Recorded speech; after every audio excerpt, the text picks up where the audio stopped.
Bonjour à tous. On va consacrer ce TP à l'implémentation d'une architecture 3 tiers. Elle sera composée d'une couche de présentation, d'une couche métier et d'une couche d'accès aux données. Donc la couche présentation, ça sera implémenté à travers une application de type bureautique, de type Windows Forms, et avec une deuxième alternative qui est un site web en utilisant ASP.NET. Concernant la couche métier et la couche d'accès aux données, ça sera implémenté à travers des bibliothèques de classe.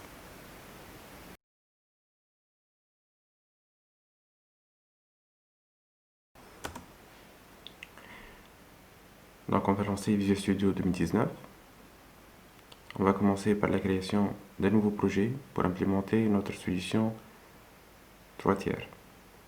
Donc la couche présentation sera présentée à travers une application de type Windows Forms. Donc on va choisir bien sûr le type .NET Framework. Donc au départ on va indiquer c'est quoi le nom de la solution. Donc on va mettre solution 3 tiers, couche séparée.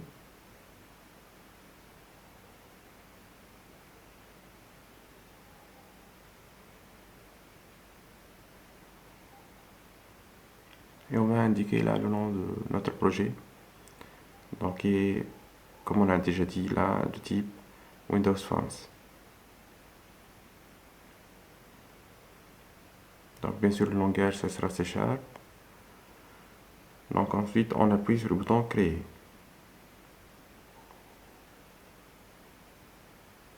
Donc là c'est notre interface qui s'affiche. Donc là nous sommes dans le mode design. On va ajouter là 4 labels.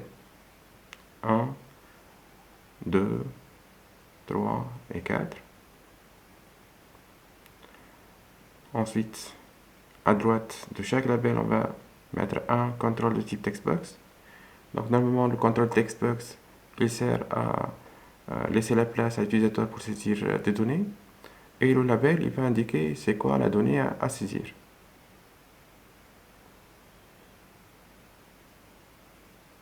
Donc si vous vous rappelez bien, nous sommes en train toujours de travailler avec la base de données utilisée dans l'UTP, où est-ce qu'on a implémenté l'architecture entière, où est-ce qu'on a regroupé tout, la partie présentation, la partie métier, la partie accès aux données dans le même code et dans le même projet. Donc là on va utiliser la table client, et la table client elle contient donc les données qui concernent l'ID client, le nom, l'adresse et le solde. Donc nous, dans cette application 3 tiers, on va essayer de lancer la requête insertion, mais en implémentant une architecture 3 tiers. Voilà, donc on va ajuster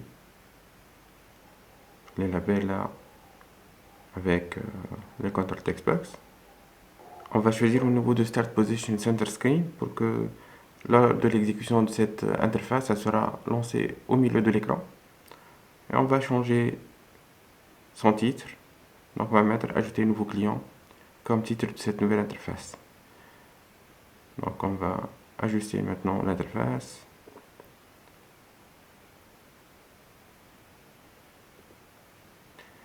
Donc on peut cacher le minimize box, donc c'est le bouton de minimisation et de maximisation. On peut laisser uniquement le bouton de fermeture de l'interface. Donc concernant le bouton, on va indiquer là c'est quoi le texte à afficher et c'est quoi la propriété name, c'est celle qui sera utilisée au niveau du code.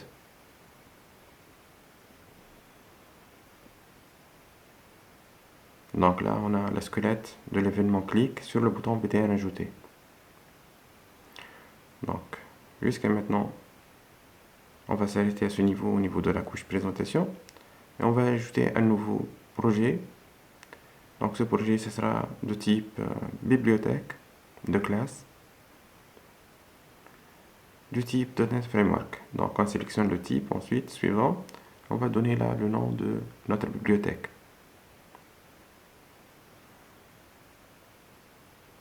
Donc ça sera appelé BAL, ça veut dire Business Access Layer, la couche métier. On va supprimer la classe qui se trouve par défaut et on va ajouter nos propres classes.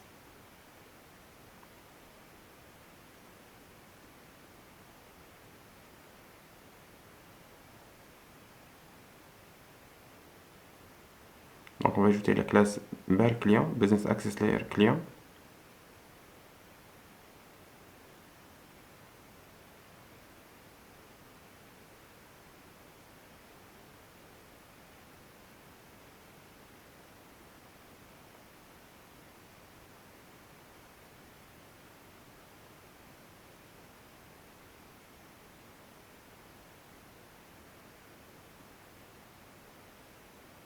Et là, on va ajouter le troisième type aussi, bibliothèque de classe. Donc cette fois-ci, on va l'appeler DAL, ça veut dire Data Access Layer. C'est la couche d'accès aux données, ou bien la couche de données.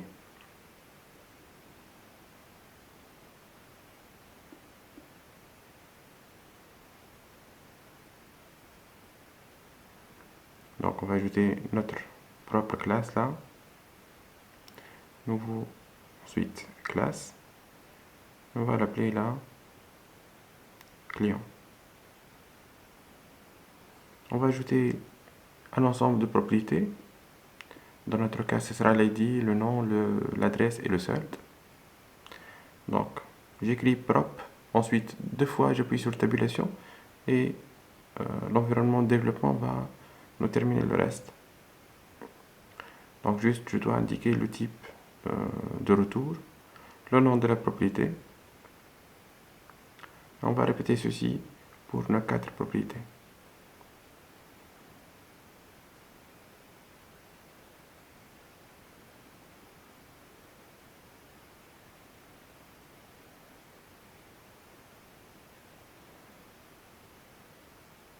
Donc là, on a la propriété ID de type entier, donc int, integer. Donc on a la propriété ID, nom, adresse et solde.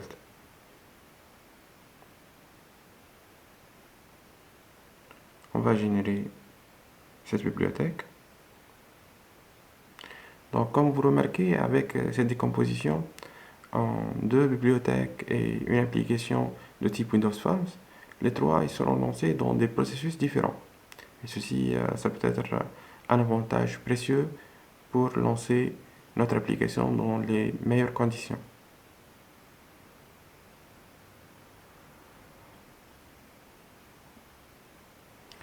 Donc une fois on a généré le DAL, il faut faire référence à cette bibliothèque, donc référence, ajouter référence, ensuite on coche le DAL, comme ça donc on aura une copie de cette bibliothèque dans la partie métier. Donc là, on va ajouter une nouvelle classe au niveau de la couche métier. Cette classe, on va l'appeler global.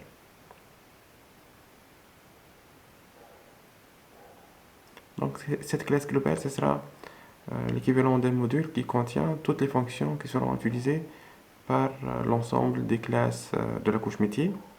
Bien sûr, dans notre cas, c'est pas très apparent sa utilité parce qu'on a uniquement une seule classe. Mais si votre application augmente de taille, donc vous allez voir de manière plus claire l'avantage d'utiliser ce module. Donc là, ce qu'on va indiquer ici, ce sera la chaîne de connexion vers la base de données. Donc comme d'habitude, on est en train d'utiliser une base de données, donc on est en train d'accéder à une base de données de type Access. Donc le fournisseur d'accès, ce sera microsoft.ace.oludb.12.0. Et là, je peux indiquer là le chemin vers ma base de données.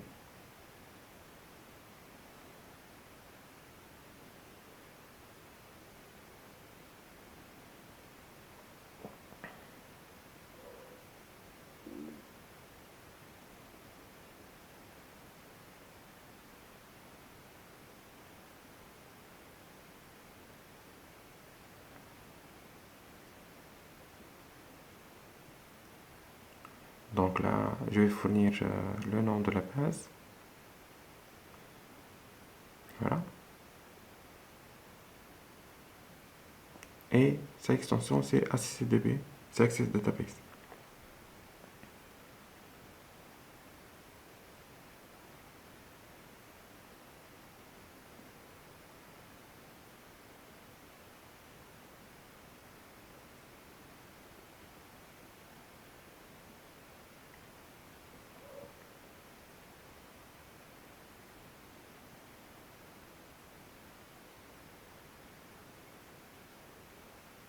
Donc là, on va importer la classe system.data.oltp.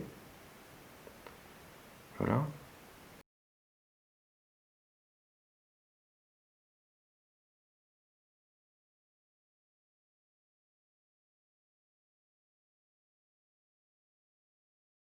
Donc on va développer la fonction se connecter qui nous retourne une connexion de type OLEDP. Bien sûr, on va lui fournir là une chaîne de connexion.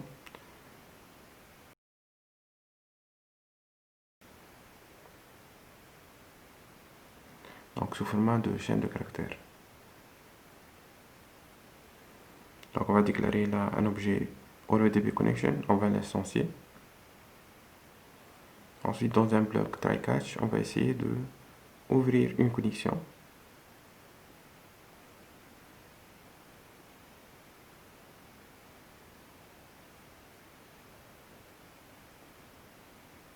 Vers la base de données Access.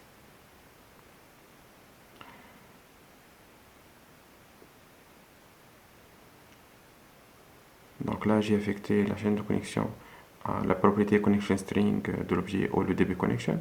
Ensuite, on va tester si l'état de la connexion est fermé. Donc dans ce cas, on va l'ouvrir.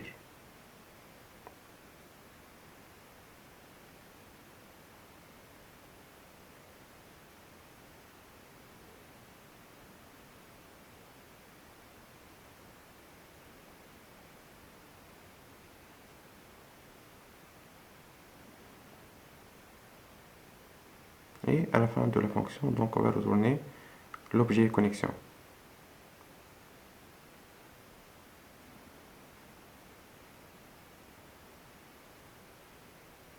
Donc de même, on va implémenter la fonction se déconnecter.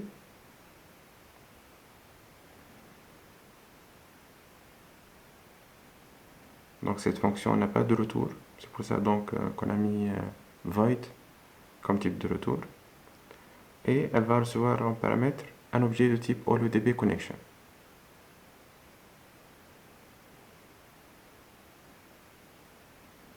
Comme d'habitude là, dans un bloc try catch, on va tester cette fois-ci si la connexion est ouverte vers la base de données, on va la fermer.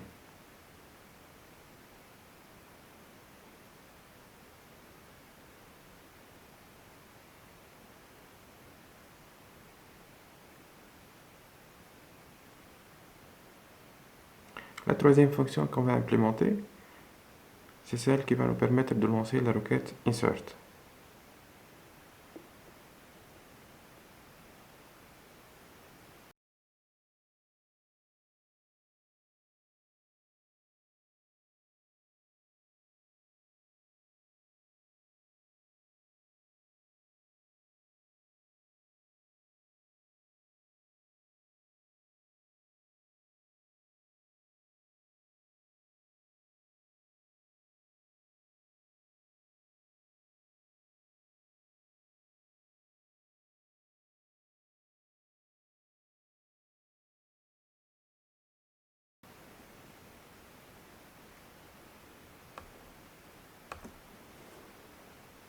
Donc dans notre cas, la fonction s'appelle exécuter OLEDP action non paramétrée.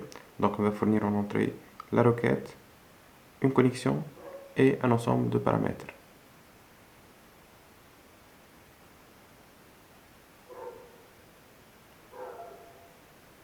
Bien sûr, le type de retour il est de type entier qui va nous indiquer le nombre de lignes affectées.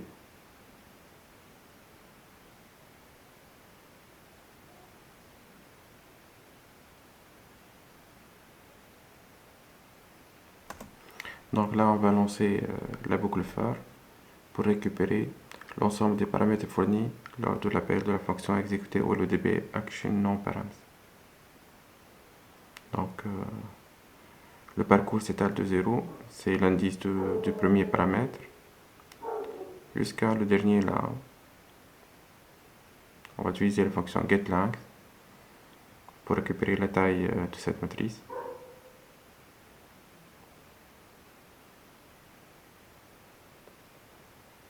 Ensuite, on va ajouter un autre objet commande au niveau des paramètres, donc add with value, on va donner la première indice, donc de la ligne, ce sera réservé au nom de paramètre.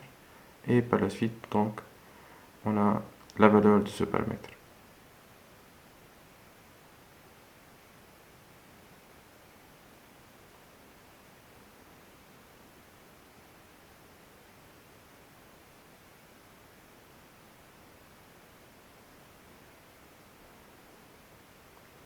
Donc une fois on a ajouté les paramètres avec leur valeur, maintenant on peut lancer notre requête. Donc bien sûr celle-là, ce sera une requête insert. Donc on va utiliser la méthode exécuter non-query. Donc en cas de problème, donc on va retourner -1. Sinon, on va retourner le nombre de lignes affectées par le lancement de la requête. Donc normalement comme ça, on a bien préparé la classe globale.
Donc là, on va importer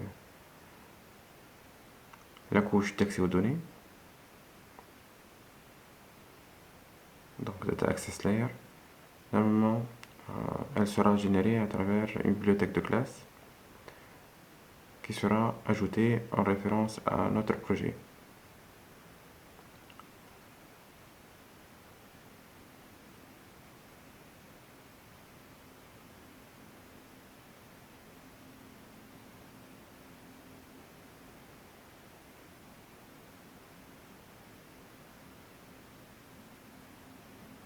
Bien sûr, il faut faire attention là parce qu'il faut ajouter la propriété publique au niveau de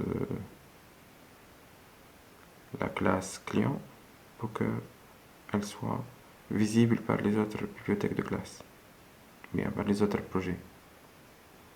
Donc vous voyez, sinon donc, on ne peut pas accéder aux classes fournies par cette bibliothèque. Donc si j'appuie client là, rien ne s'affiche. Ça veut dire que le système n'arrive pas à reconnaître cette variable.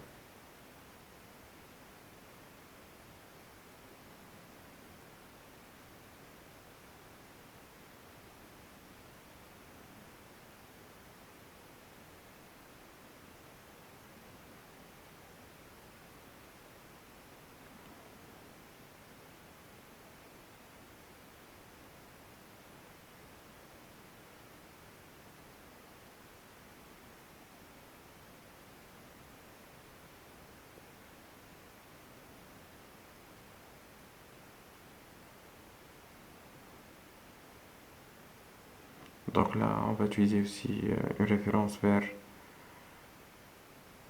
la classe system.data.l'EDP.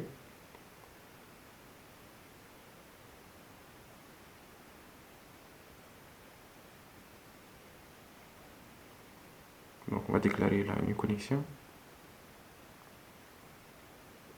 qui s'appelle donc CN. On va licencier.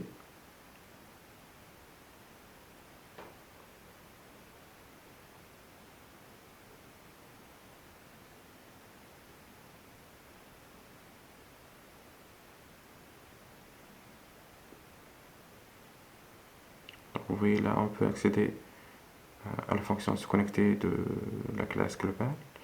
Je lui ai fourni là la chaîne de connexion.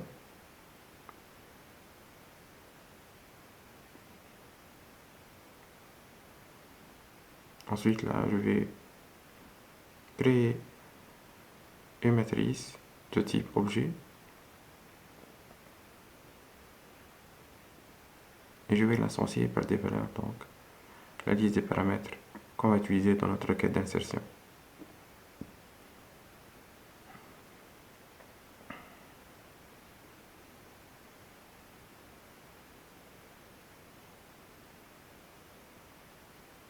Donc là, vous voyez qu'on a le ID. Mais pourquoi elle n'apparaît pas là? C'est justement à cause de la propriété de la classe. Donc là, il faut ajouter, voilà, la propriété publique pour que ceci, ça sera... Donc bien sûr, il faut générer le projet. Donc maintenant, normalement, vous voyez que dar.client, il est reconnu. Et aussi, si je fais des points, donc il va me présenter la liste des propriétés de cette classe. Donc, comme j'ai fait pour le ID, donc je vais essayer de faire la même chose aussi au niveau des autres paramètres. Donc, nom, adresse et solde.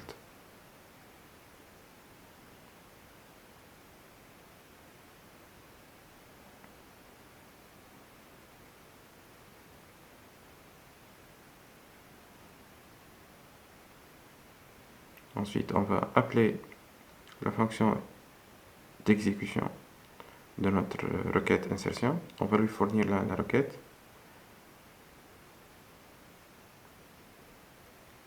Insert into client.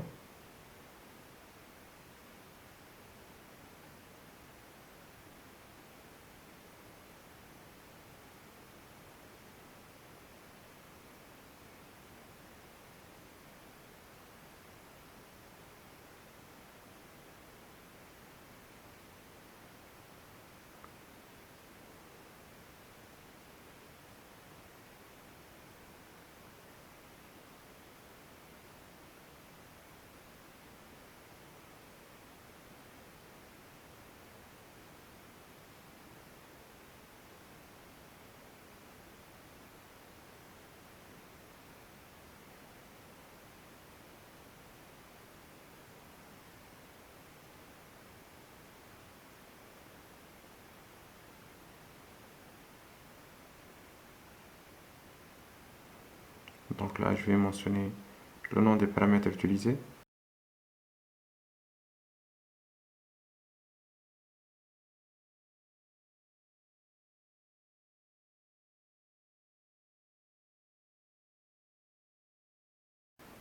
Ensuite, je vais fournir la connexion. Et finalement, on va fournir la liste des paramètres de cette requête insertion.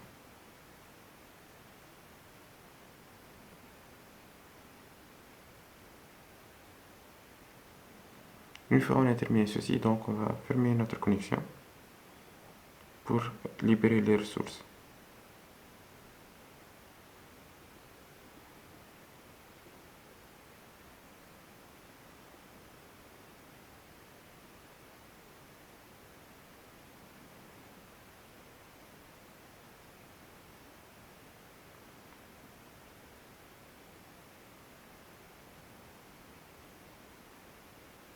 Donc on va générer cette solution, donc c'est bien, pas de problème.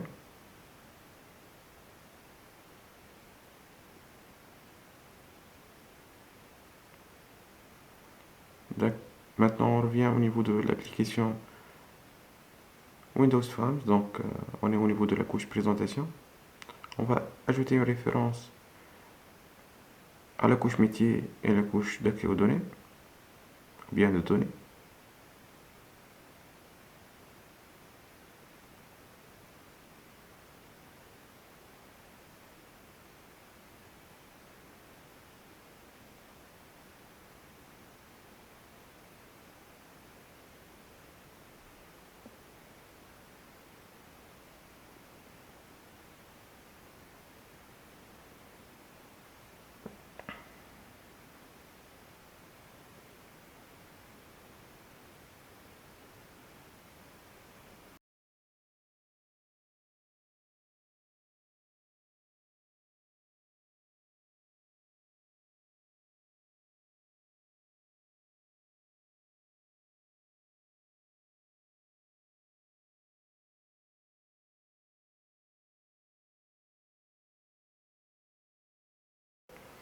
Bien sûr, là, vous voyez que je suis en train de faire une référence vers cette bibliothèque, mais le système ne reconnaît pas ceci. Il faut voir là, est-ce que la classe est publique ou non. Voilà, donc par défaut, la classe est private. Donc je dois modifier cette propriété. On doit générer notre bibliothèque. Et normalement, maintenant, ça sera reconnu au niveau de notre classe. Voilà. Donc, bel client dorénavant existe. Donc, on va déclarer une variable qui s'appelle PL de type PAL client. Donc, c'est la couche métier qui va gérer la classe client. Ensuite, là, j'aurai besoin d'une classe de type de données. Donc, qui s'appelle client. Et comme vous remarquez là, donc, la solution qu'on va implémenter, donc les requêtes, ça sera au niveau de notre couche métier. Et la présentation des données, ce sera au niveau de la couche de données. Donc comme ça, on a fait une isolation entre la couche présentation et les traitements et les données.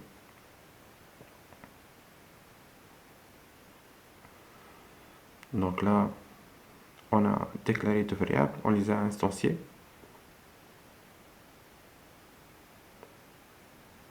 On va maintenant remplir les données là fournies par l'utilisateur au niveau de la couche présentation. Dans notre cas, l'interface donc d'ajout de client.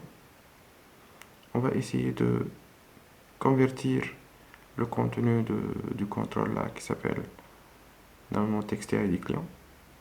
Alors, il faut faire attention maintenant au niveau des contrôles textbox. Donc on va utiliser TXT, ensuite un nom significatif pour indiquer que celui-là c'est un contrôle de type textbox. Donc TXT nom, TXT adresse et TXT solde. Vous pouvez remarquer aussi que moi je n'ai pas indiqué la propriété name des labels parce qu'on ne va pas les utiliser dans le code.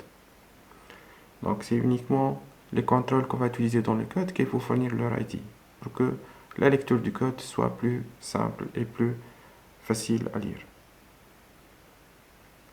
Donc là, je vais convertir en entier la chaîne de texte trouvée au niveau de texte et ID client. Au niveau du nom, donc je vais lui affecter le nom saisi par l'utilisateur, kiff au niveau de l'adresse. J'ai pas besoin dans ce cas de conversion parce que déjà ils sont de type string. Donc maintenant au niveau du solde, là, il faut faire une conversion comme d'habitude. Donc decimal.parse et on va lui donner là comme paramètre texte et solde. Bien sûr, dans ce TP, j'ai pas fait la validation des données. Donc,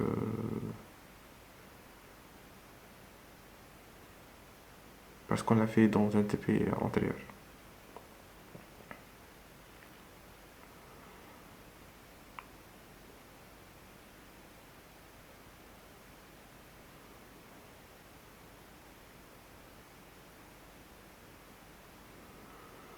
Donc là, au niveau de l'ajout du client, ça veut dire si on réussit à lancer l'insertion, donc normalement le nombre de lignes affectées, ça sera égal à 1.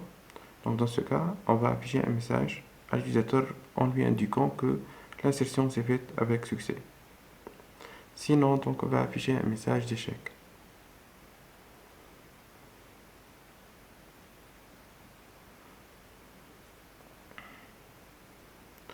Donc là, on va essayer d'exécuter. Faites attention, là, on a des erreurs.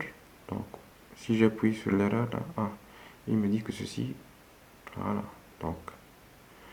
Donc lisez bien, s'il vous plaît, les messages d'erreur.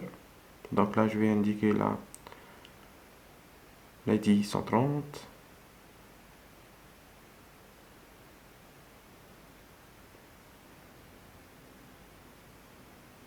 Donc des données d'un supposé client. Échec, on a un échec des jours. Donc on a un petit problème là. Donc c'est quoi le problème?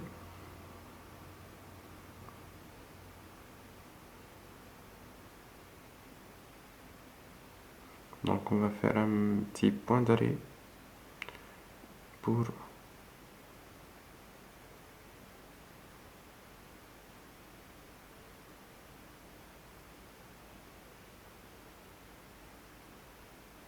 détecter l'erreur.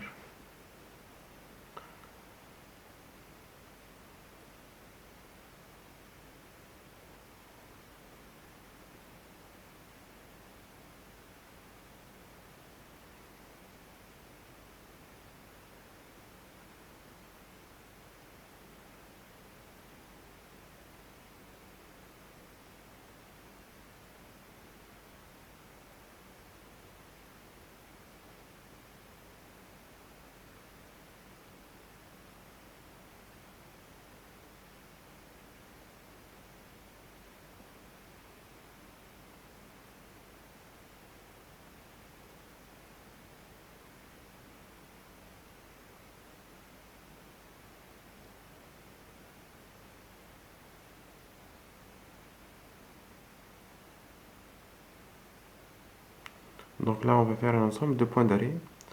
Ensuite, on va lancer le code et essayer de voir le contenu de ces variables.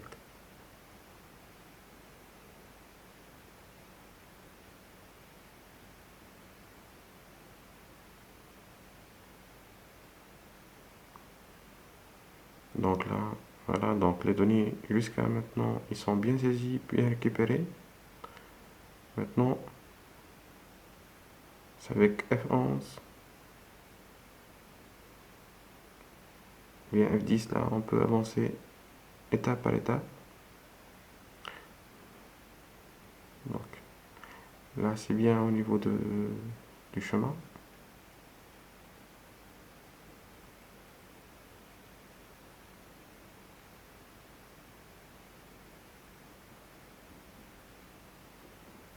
Donc, j'essaie d'ouvrir la connexion, c'est bien. Donc jusqu'à maintenant, pas d'erreur.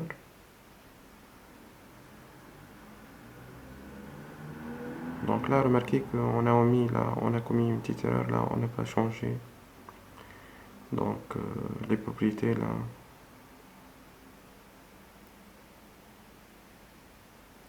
Donc on va essayer de voir maintenant.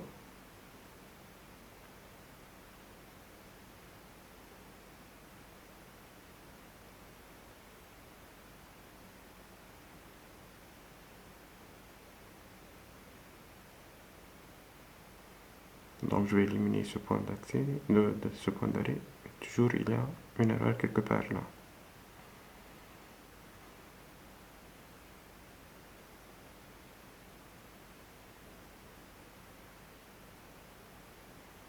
Jusqu'à maintenant, donc j'arrive à ouvrir une connexion.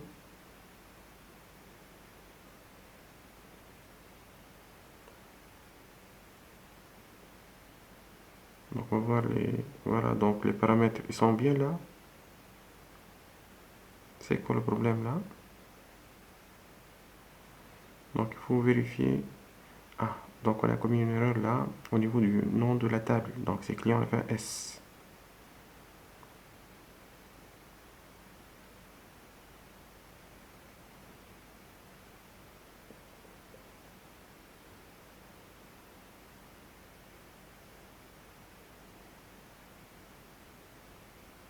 Très bien. Donc maintenant, on a bien ajouté ceci. Voilà.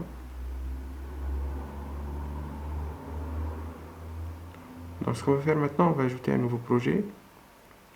Ce sera une application web de type .NET Framework, donc application web ASP.NET.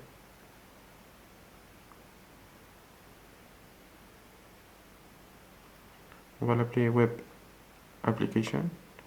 Donc on va choisir le modèle vide là.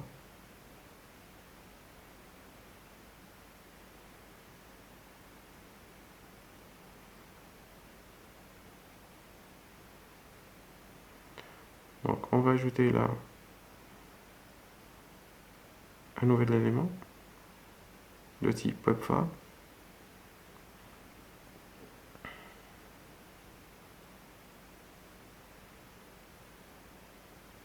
Donc on va l'appeler ajouter client. Bien sûr, il sera décomposé de partie HTML et d'une partie C#. Donc au niveau de body, corps de notre interface web. Donc dans la partie balise div,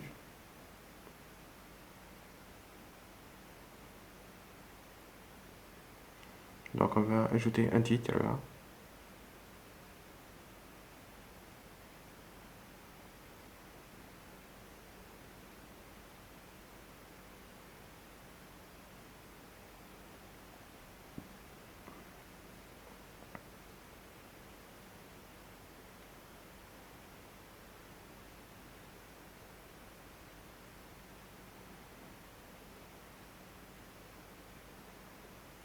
On aura besoin donc d'un table. Dans cette table, donc, on va ajouter un ensemble de lignes et de colonnes. Donc normalement, ça sera composé de 5 lignes et 2 colonnes. Donc 4 lignes pour l'ID, le nom, l'adresse et le solde, et une ligne pour contenir le bouton. Et au niveau des colonnes, donc on aura où est-ce qu'on va mettre les labels et une deuxième colonne où est-ce qu'on va mettre les contrôles de type textbox. Donc comme vous voyez là, table row ça c'est une ligne, table cell c'est une cellule. Donc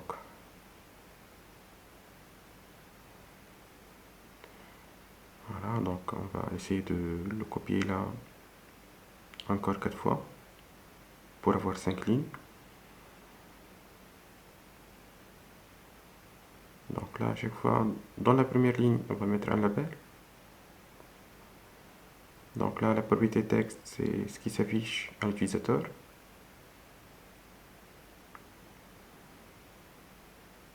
Comme d'habitude, on ne va pas s'occuper des ID des labels parce qu'on ne va pas les utiliser par la suite dans le code.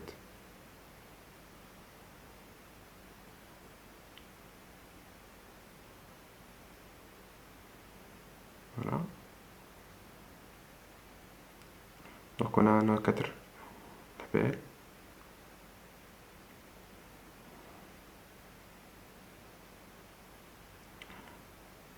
Donc là, on va ajouter par la suite non-blocking space. Donc on va laisser la première cellule de la 5e ligne vide. Là, on va indiquer c'est quoi le texte de l'appel là. Donc on a nom, on a adresse et le dernier ce sera solde. Donc ceci c'est ce qui concerne la partie label. Maintenant on va chercher le contrôle textbox. Donc on aura besoin de 4 contrôles de type textbox. Et cette fois-ci on doit mentionner les ID de ces contrôles parce que on va y accéder à partir de notre code C#. Aussi, on aura besoin d'un bouton. Donc, c'est celui qui va nous lancer là l'ajout de client.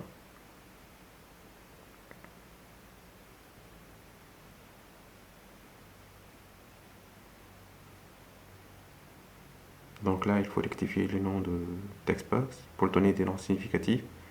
Donc toujours, on commence avec txt, ensuite un nom significatif, txt ID client.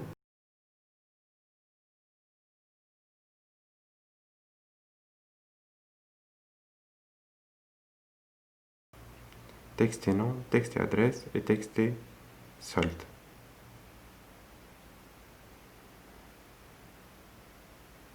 Voilà, donc normalement notre interface est prête.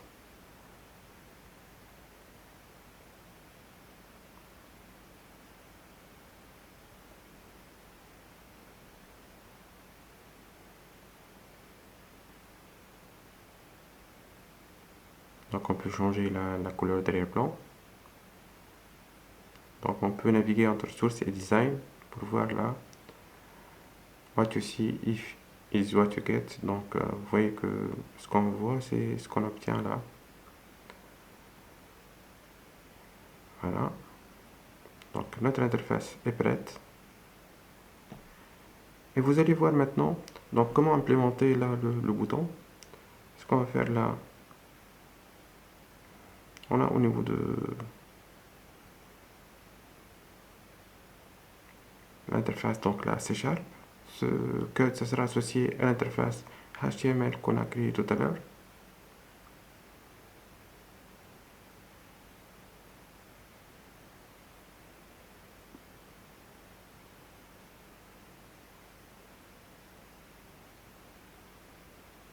Normalement, ce qu'on doit faire maintenant, c'est de créer l'événement clic sur le bouton BTN ajouter client.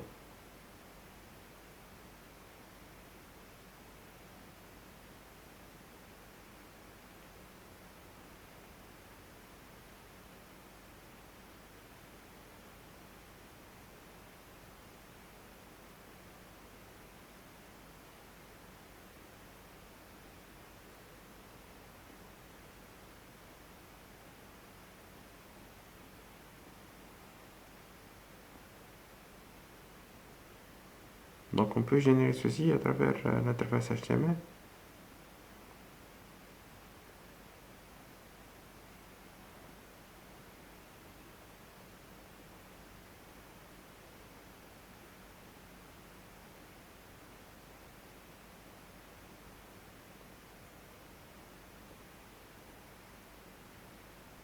Donc si j'écris en clic,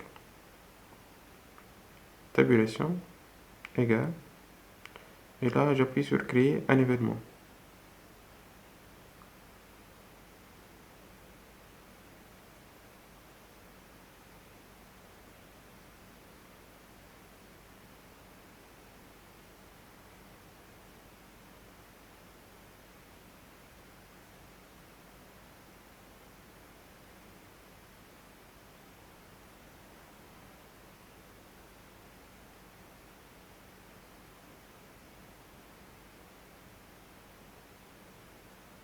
Donc normalement là je suis en train d'écrire les paramètres là en détail, mais sachez qu'il y a une autre solution aussi pour faire cette même opération.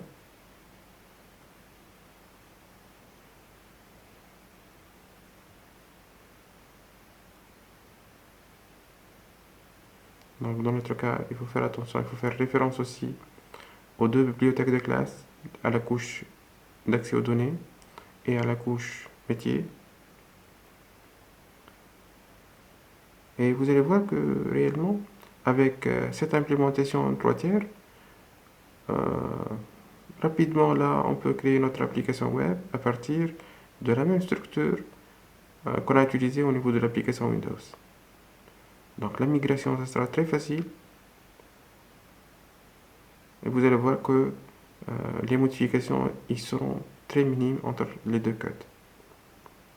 Donc là, on va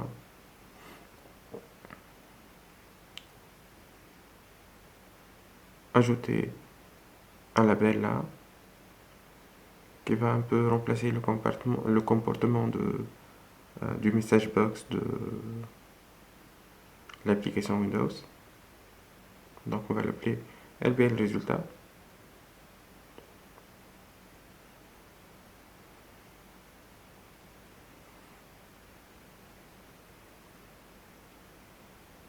Et on va affecter le code, donc la chaîne succès ajout de client au niveau de label résultat.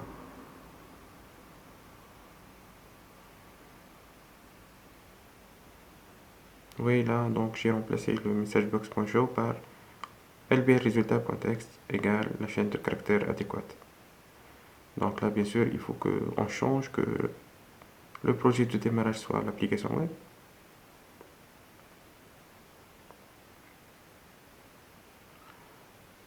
Donc là. Donc bien sûr, là, l'erreur, c'est parce que moi, j'ai sélectionné le projet. D'accord. Si je sélectionne le projet, j'aurai un petit problème là.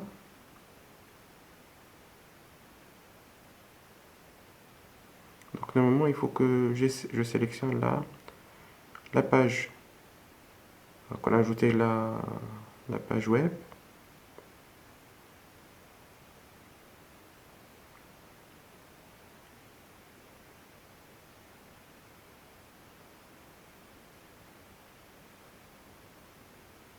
Vous voyez que c'est le serveur IIS Express qui est en train de nous lancer l'application. Donc vous voyez, donc il a lancé là ajouter client.spx.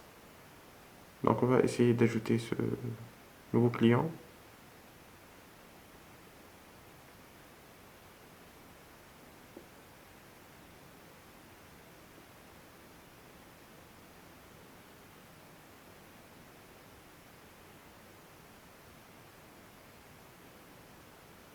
Et ainsi donc notre base de données est mise à jour par la nouvelle ligne enregistrée à partir de l'application web.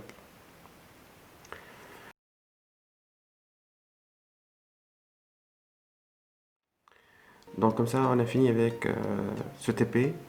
On a vu comment implémenter une architecture 3 tiers. Donc on a séparé la couche de données de la couche métier de la couche présentation. Ensuite, pour montrer l'atout d'une telle séparation, on a ajouté une autre application de type web et on a vu combien c'est facile de migrer une application Windows vers une application web si on suit l'architecture 3 tiers.